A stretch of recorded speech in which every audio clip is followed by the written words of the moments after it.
तो यहाँ पर हमारे पास में जब हम रो इक्वल टू जीरो और जे इक्वल टू जीरो करते हैं तो हमारे पास में जो इक्वेशंस हैं वो divergence of E equal to zero और divergence of B equal to zero पहले से ही था हमारे पास में। उसके बाद में तीसरी इक्वेशन में किसी तरह का चेंज नहीं है और चौथी इक्वेशन जो थी जिसमें म्यू जीरो जे हमारी पहली टर्म थी वो हमारी यहाँ पर जीरो हो जाती है।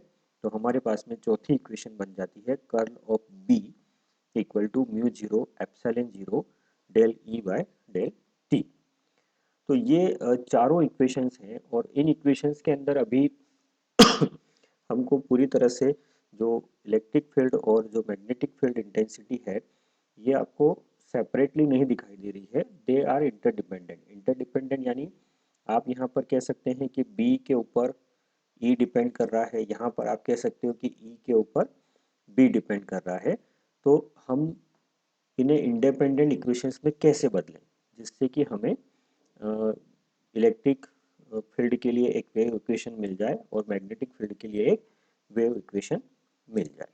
तो वेव इक्वेशन के लिए हम जानते हैं कि हमारे पास में यदि कोई एक वेव है जिसका डिस्प्लेसमेंट y है और ये वेव इक्वेशन x दिशा में ट्रेवल कर रही है और टाइम t है तथा इसकी जो स्पीड है वो v है, तो इसके लिए जो अवकल समीकरण होता है वेव के लिए उसको हम लिखते हैं D square Y by D X square equals to 1 by V square D square Y by D T square. यानी ये इक्वेशन एक वेव इक्वेशन को रिप्रेजेंट करता है जिसमें y जो है वो वेव का डिस्प्लेसमेंट है, विस्थापन सदिश है, x जो है वेव के तरंग संचरण की दिशा है यानी कि वेव प्रोपोगेशन की डायरेक्शन है, t जो है आपका टाइम है और v जो है ये तरंग यानी कि वेव की स्पीड है।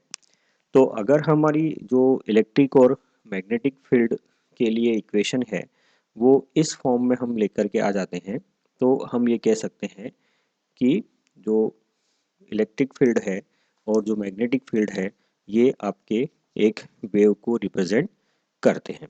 तो ये हम कैसे अचीव करते हैं, इसके लिए जो हमारे पास में ये चार इक्वेशंस हैं इन चार इक्वेशंस की ही मदद हम लेंगे। तो आइए देखते हैं कैसे करेंगे ये हम। तो यहाँ पर हमारे पास में जो इक्वेशन नंबर 4 है यानी कर्ल ऑफ बी और जो इक्वेशन नंबर 3 है यानी कर्ल ऑफ ई, तो इस इक्वेशन नंबर 3 का हम कर्ल लेंगे। इक्वेशन नंबर 3 का हम जब कर्ल लेंगे तो हमारे पास में इक्वेशन नंबर 3 में लेफ्ट हैंड साइड में जो है कर्ल ऑफ ई ऑलरेडी है। अब इसका कर्ल हमने ले लिया तो कर्ल ऑफ ई हो गया। और वेक्टर आइडेंटिटी ये कहती है कर्ल के लिए कि किसी वेक्टर के कर्ल का कर्ल जो होता है उसे आप gradient of divergence of E minus del square E के रूप में लिख सकते हैं। और ये किसके बराबर है, राइट हैंड साइड में देखिए इक्वेशन नंबर 3 के, ये बराबर है curl of minus of del B by del T, क्योंकि इस इक्वेशन में हमने यहाँ पे भी कर्ल ले लिया है और यहाँ पे भी कर्ल ले लिया है। तो ये आपका curl of minus del B by del T के बराबर होगा। अब यहाँ से आप देखिए इस समीकरण को, तो ये आपके हो जाता है डाइवर्जेंस ऑफ ई और उसका ग्रेडियंट और minus of del square E equal to, यहाँ पर आप डेरिवेटिव को इंटरचेंज कर सकते हैं। तो यहाँ हमने डेरिवेटिव को इंटरचेंज कर लिया है एक दूसरे से, तो आपके पास में इक्वेशन आ जाती है minus of del by del T curl of B. परंतु जो समीकरण नंबर 4 है, समीकरण नंबर 4 में आपको दिया हुआ है कर्ल ऑफ बी की वैल्यू। तो समीकरण नंबर 4 से कर्ल ऑफ बी की वैल्यू आप यहाँ पर रखेंगे तो कर्ल ऑफ बी की जगह पर आपका हो जाएगा mu zero epsilon zero del E by del T. इस तरीके से आपके पास में जो इक्वेशन आएगी वो आ जाएगी gradient of divergence of E minus del square E equal to minus of mu zero epsilon zero del square E by del T square. मान लीजिए समीकरण नंबर 5 है। इसी तरह से जो समीकरण नंबर 4 है, समीकरण नंबर 4 कौन सा है? Curl of B equal to mu zero epsilon zero del E by del T. तो इस समीकरण नंबर 4 का भी आप कर्ल लीजिए। तो कर्ल ऑफ बी पहले से था, इसका हमने कर्ल लिया।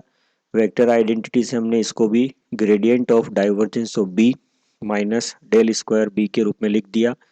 फिर right hand side equation number 4 में mu zero epsilon zero del E by del T था, इसका भी हमने कर्ल ले लिया। तो आपके पास में जो है फिर से हम यहाँ पर जो डेरिवेटिव है उनको इंटरचेंज करते हैं। तो ये डेरिवेटिव हमने इंटरचेंज कर लिए यहाँ पर, और इंटरचेंज करने से यहाँ जो ये कर्ल ऑफ ई मिला है इसको हम समीकरण नंबर 3 से minus of del B by del T लिख सकते हैं। तो ये जो कर्ल ऑफ ई है इसको हमने minus of del B by del T लिख दिया। तो हमारे पास में जो इक्वेशन आ जाएगी, ये इक्वेशन होगी gradient of divergence of B minus del square B equal to minus of mu zero epsilon zero del square B by del T square, समीकरण नंबर 6। लेकिन समीकरण नंबर 1 इसके अंदर हमको क्या दिया हुआ है कि divergence of E equal to zero, यानी फ्री स्पेस के अंदर divergence of E equal to zero है।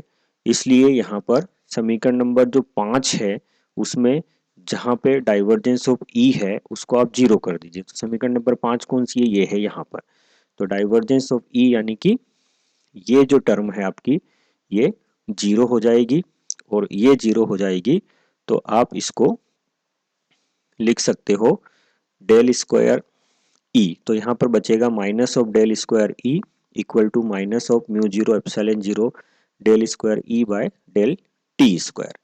तो यहाँ से समीकरण को समीकरण नंबर 7 के रूप में लिख सकते हैं del square E equal to mu zero epsilon zero del square E by del T square. तो ये आपका जो इक्वेशन है ये आपका इस फॉर्म में आ गया है। अब ये जो इक्वेशन आया है ये अभी आपको जो इक्वेशन हमने यहाँ लिखा है उसके रूप में नहीं दिख रहा होगा। तो इसको थोड़ा सा हम देख लेते हैं कि ये कैसे इसी के बिल्कुल मिलती जुलती इक्वेशन है। तो यहाँ पर हमारे पास में आ रहा है del square E equal to mu zero epsilon zero del square E by del T square.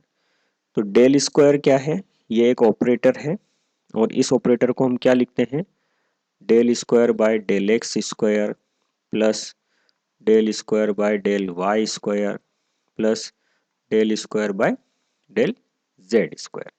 तो यहाँ पर जो इक्वेशन आ रही है हमारे पास में वेव इक्वेशन, ये सबसे जनरल इक्वेशन है। जनरल इक्वेशन इसलिए कि इस इक्वेशन के अंदर जो फॉर्मेट दिया था यहाँ पर ये, तो ये फॉर्मेट में हमने कहा था कि जो डिस्प्लेसमेंट y है और वेव जो है वो x डायरेक्शन में ट्रेवल कर रही है।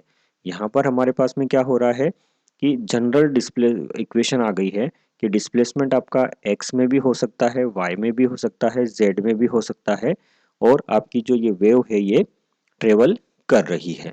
ठीक है, तो यहाँ पर ये जो म्यू जीरो एप्सिलॉन जीरो है इसको हम इस स्टैंडर्ड इक्वेशन से कंपैरिजन करते हैं तो हम क्या पाते हैं कि जो म्यू जीरो एप्सिलॉन जीरो है वो बराबर है यहाँ पर 1/v स्क्वायर के, या यहाँ से v बराबर हम लिख सकते हैं 1/√ऑफ म्यू जीरो एप्सिलॉन जीरो, और ये और कुछ नहीं है, ये आपका जो स्पीड ऑफ लाइट है c वही है।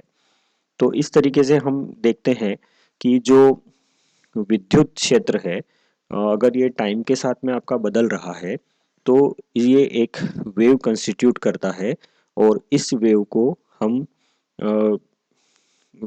जो इसकी स्पीड आती है वो लाइट की स्पीड c के बराबर आती है। इसी तरीके से जो हमारे पास में सेकेंड इक्वेशन है मैक्सवेल की जिसमें कि हमने कहा है कि डाइवर्जेंस ऑफ बी जो है वो जीरो होता है, तो इस वैल्यू को हम इक्वेशन नंबर 6 में रखेंगे। इक्वेशन नंबर 6 कहाँ है? यहाँ देखिए इक्वेशन नंबर 6। तो यहाँ पर ये डाइवर्जेंस ऑफ बी है, इसको हम जीरो रखेंगे तो हमारे पास में जो इक्वेशन बचेगी इक्वेशन नंबर 7 के अंदर, सॉरी इक्वेशन नंबर 6 के अंदर, वो होगी आपकी del square B equal to mu zero epsilon zero del square B by del T square. तो ये इक्वेशन भी आपकी जो वेव इक्वेशन है, स्टैंडर्ड वेव इक्वेशन, उससे मेल खाती है, उससे मैच करती है। तो हम ये कह सकते हैं कि जो मैग्नेटिक फील्ड की इंटेंसिटी है वो भी एक वेव इक्वेशन को रिप्रेजेंट करती है। तो यहाँ पर हमने स्टेटमेंट भी दिया है कि जो म्यू जीरो एप्सिलॉन जीरो है वो 1/c² के बराबर होता है, और वैक्यूम के अंदर इसकी जो स्पीड है उसको हम लगभग 3 लाख किलोमीटर प्रति सेकेंड या 3 × 10⁸ मीटर प्रति सेकेंड के बराबर लिख सकते हैं। तो इस तरीके से ये दोनों इक्वेशन नंबर 7 और 8, इक्वेशन 7 इलेक्ट्रिक फील्ड के लिए वेव इक्वेशन, और equation number 8 magnetic field intensity के लिए वेव इक्वेशन होगी वैक्यूम के अंदर। Thank you very much.